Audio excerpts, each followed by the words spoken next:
talk about some of the things you need to think about when you're moving to another home. It's a sort of a balancing act. When you're first buying a home, you're either coming from living at home or you're renting. So it's very easy to make the timing work for you.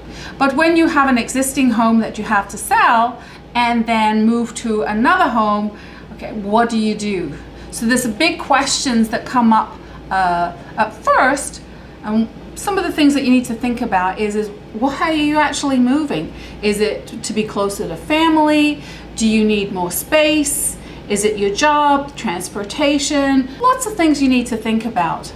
The other question that comes up more often than not is, what should I do first? Should I be buying first? Should I be selling first? Usually I would say to you, what would you feel more comfortable with? One of the things that you need to think about is, has the market changed since your last purchase? You know, has the market conditions changed that could deter you or entice you to be moving to another home?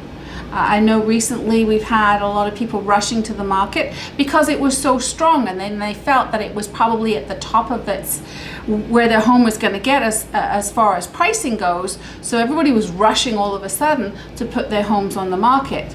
Now the market right now is a little bit softer, so people might go, well, you know, maybe I'll just wait until the market improves a bit. One of the things that comes up quite often is people ask me, should I be keeping my existing property or should I be selling? The idea of owning an investment property is very appealing for many people, but it's something that you really need to consider. Some of the factors you need to take into account if you are deciding to keep your property is, how much is your existing mortgage? Are you going to be able to qualify to take a new mortgage on the new property and keep this existing mortgage? A big thing that you need to consider if you are deciding to keep your property is, are the rents going to cover your expenses? A lot of people will need to take money out of their existing home to purchase the new one. So will the financing of the old property and the new property be within a reasonable amount for you? And will the rents cover the taxes, the mortgage payment, and all of the other costs that come into account? Some of the things that you need to take into consideration if you are thinking of selling is, the big thing is, what are the comparable sales in that neighborhood? So you should have an agent that's going to give you very good, accurate sales history in that neighborhood. Unfortunately, some agents will be high, some might be low. So you need to say, okay, if I take an average of this, will I be able to get enough money out of this home to move on to my next property? You need to take into consideration, what are your net proceeds? Really, that is the bottom line to everything. You need to think about, what is the value? What are the commissions? What is my existing mortgage? And any other expenses that you might have. So what is the net that you're going to take to your new home? Because sometimes it might not be enough for you to actually make the move worthwhile. Are you going to buy or sell first? And this is the question that comes up for me all the time. And really, I say to my clients, are you a gambling person? And for a lot of people, they are not, and they say, I have to sell first.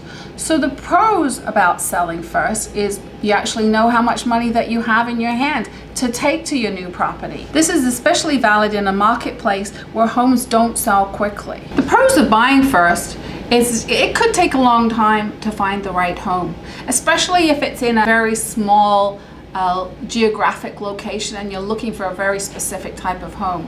So really, it is a good idea to make sure that you found the right home, because if you've sold your home first, then you're going to feel the pressure of, where do I go now? And you might end up buying something that you're not 100% happy with. You have to think about, what are the cons of buying a home first? Well, the obvious one is, what if the home doesn't sell? That is so stressful. So you have to really analyze, is this the way you want to go? The other thing is what if your current home sells for less than anticipated? You've already made the commitment to buy another home. So how do you come up with the funds to make the difference? What are my financing options? Bridge financing is an option that will allow you to stagger your closing, and there is a cost to it, but it's pretty minimal compared to the stress-free move that it'll allow you to have. These are some of the things that you need to take into consideration when you are looking to move from maybe your second, third, or fourth home. If you have any comments or questions, please leave them in the section below, and we will cover them sometime in the future in another video. Thank you.